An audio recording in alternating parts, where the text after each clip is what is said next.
Hello, this is Dr. Grande. Today's question is, can I analyze the case of Lindsay Partin? Just a reminder, I'm not diagnosing anybody in this video, only speculating about what could be happening in a situation like this. If you enjoy this video, please like it, subscribe to my channel, and consider supporting me on Patreon. I will put the link to Patreon in the description for this video. First, I'll look at the background of this case, move to the timeline of the crime, then offer my analysis. Lindsay Partin lived on Shank Road in Hanover Township, Ohio, which is about 40 minutes north of Cincinnati. She had a long-term partner and 2 children. Lindsay had earned an associate's degree in pre-childhood education. She worked as a bookkeeper and a Mary Kay consultant, which is a multi-level marketing company that sells items like cosmetics. Lindsay also offered babysitting services. The garage of her house had been converted into a playroom. In June of 2017, a mechanic named Jason Weshy moved into the house next door to Lindsay. Jason was a single father because his wife was sent to prison for crimes related to drugs. Jason had a daughter named Hannah who was born addicted to heroin. Lindsay claimed that she could tell Jason was struggling with raising Hannah.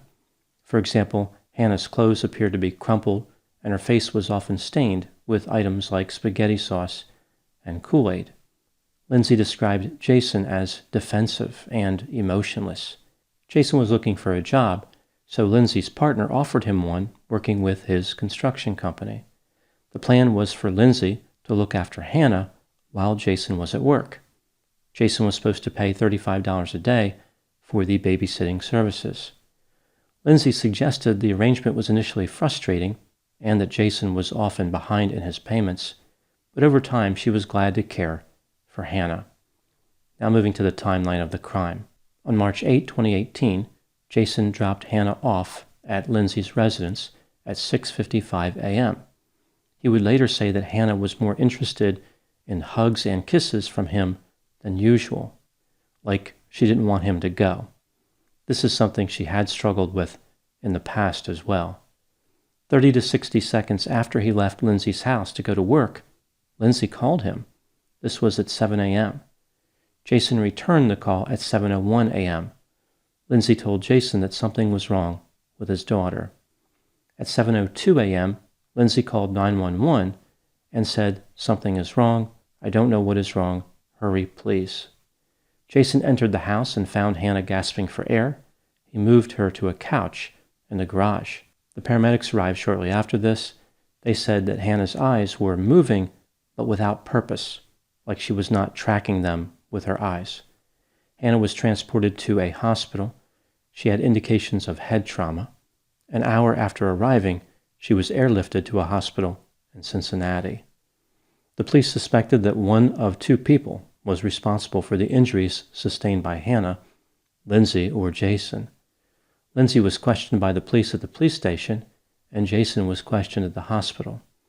The next day, March 9, the physicians determined that Hannah had sustained a traumatic brain injury, which was inconsistent with an everyday accident like falling. They were convinced that a perpetrator injured Hannah. Lindsay was interviewed again. Over the course of the 2 interviews, Lindsay gave the police 4 versions of her story.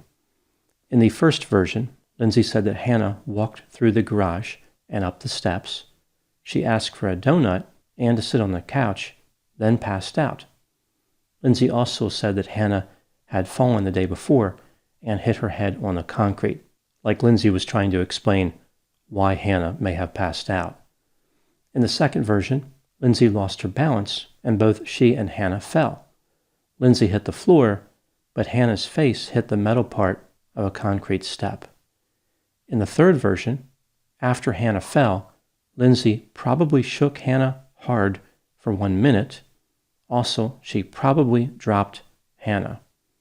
In the fourth version, Lindsay was upset because every morning Hannah was whining about her father leaving. Lindsay yelled at her, "Stop doing this already," and shook her until she stopped whining. After this, both of them fell to the floor. At another point, Lindsay admitted to delivering inappropriate and excessive punishment earlier in the week. Lindsay said that she slapped Hannah, quote, upside the head, unquote, because Hannah squirted ketchup into the toilet. She squeezed her around the middle of her body as a form of punishment. Lindsay struck Hannah under the chin with an uppercut-like motion using a martial arts-style clawed fist, and she poked Hannah in the chest with her finger. At one point during the first interrogation, when Lindsay was left alone in the interview room, she spontaneously said, "I am going to prison for the rest of my life." Well, at least one version of her story was true. Lindsay explained her violent behavior by saying that she was frustrated with personal problems and Hannah was mischievous. On March 18, 2018, 10 days after the incident, Hannah died from her injuries. She was 3 years old. Lindsay was arrested and charged with murder, involuntary manslaughter, and 4 counts of child endangerment. The trial started in April of 2019. Lindsay testified on her own behalf and desperately tried to explain her confession. Her explanations were unconvincing. Lindsay was convicted of all charges after the jury deliberated for 12 hours.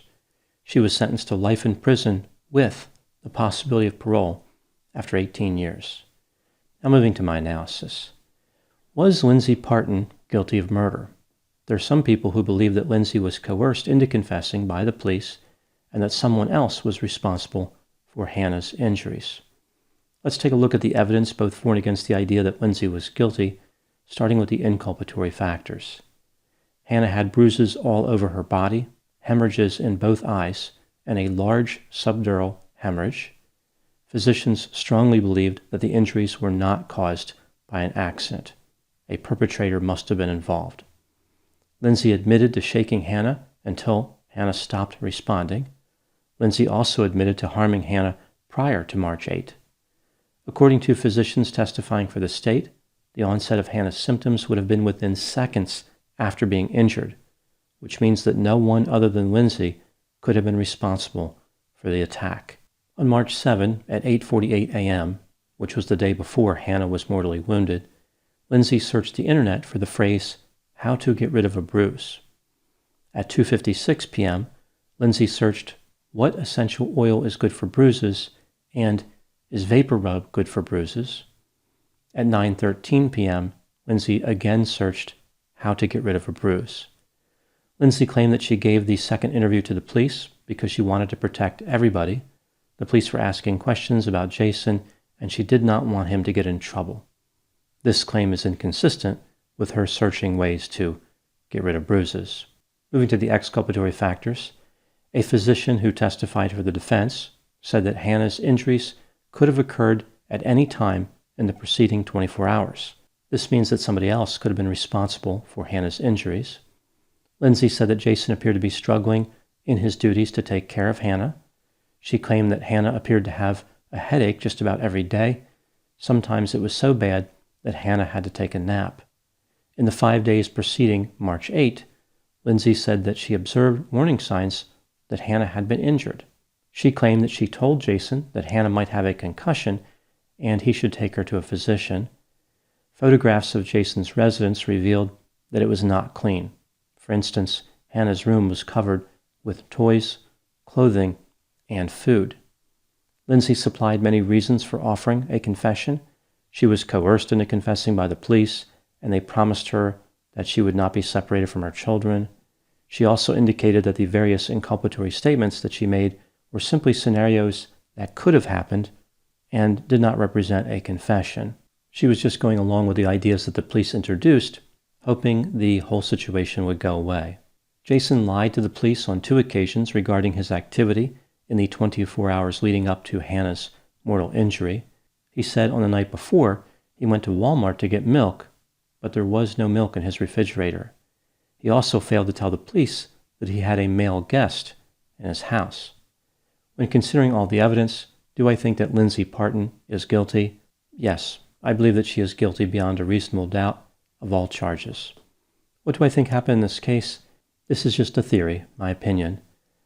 Lindsay felt obligated to care for Hannah because Jason worked for her partner. In addition, she needed the money. Lindsay was frustrated that Hannah would complain about her father leaving every time she was dropped off. She kept punishing Hannah in an effort to extinguish this behavior, sometimes in ways which were illegal. The level of Lindsay's violence escalated. Lindsay wanted to escape responsibility for the mistreatment of Hannah. This is why she searched the internet for information on how to hide bruises. But at the same time, Lindsay could not contain her frustration and anger. Her feelings were becoming more intense. Such was the strength of her rage that she mortally wounded Hannah within 1 minute of making contact with her on March 8, 2018. Hannah was upset about her father leaving, and Lindsay simply refused to tolerate the whining. She grabbed Hannah and shook her violently until Hannah stopped communicating. Lindsay was immediately frightened, and she called for help right away. She was also somewhat remorseful, which is why she confessed to the crime. When she was alone in the interrogation room, Lindsay made the statement about going to prison for life because she knew that was the consequence for her behavior. Over the next several weeks of being in jail, Lindsay realized that being incarcerated was not as much fun as she thought. Therefore, she came up with this whole story about being coerced by the police to confess and tried to make it look as though Jason could have been responsible. Lindsay forgave herself for her impulsive homicidal action and was ready to move on with her life. Lindsay wanted to return to her house on Shank Road. Through the verdict that the jury delivered, they were more or less saying something like, "You want to return to Shank Road?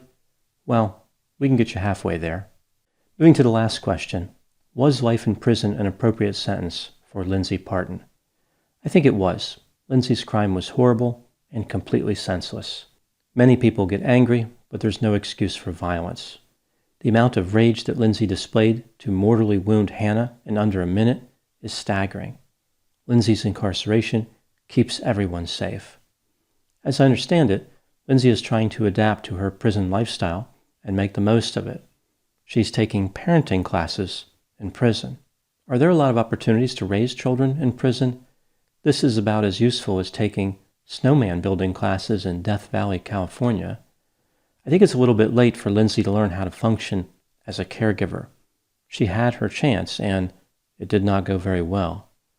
Lindsay is also a peer mentor, which I find curious. Is that really a tough job in prison? What do inmates do that is so difficult they have to learn it from a mentor? I can picture Lindsay saying something to one of her students like, "Let me show you how to sit in a prison cell all day." Lindsay has big plans for the future if she ever gets released from prison. She will advocate for innocent people. I guess that's her way of saying she wants to work with people who are different than her. Those are my thoughts in the case of Lindsay Partin. Please put any opinions and thoughts in the comment section. They always generate an interesting dialogue. As always, I hope you found my analysis of this topic to be informative. Thanks for watching.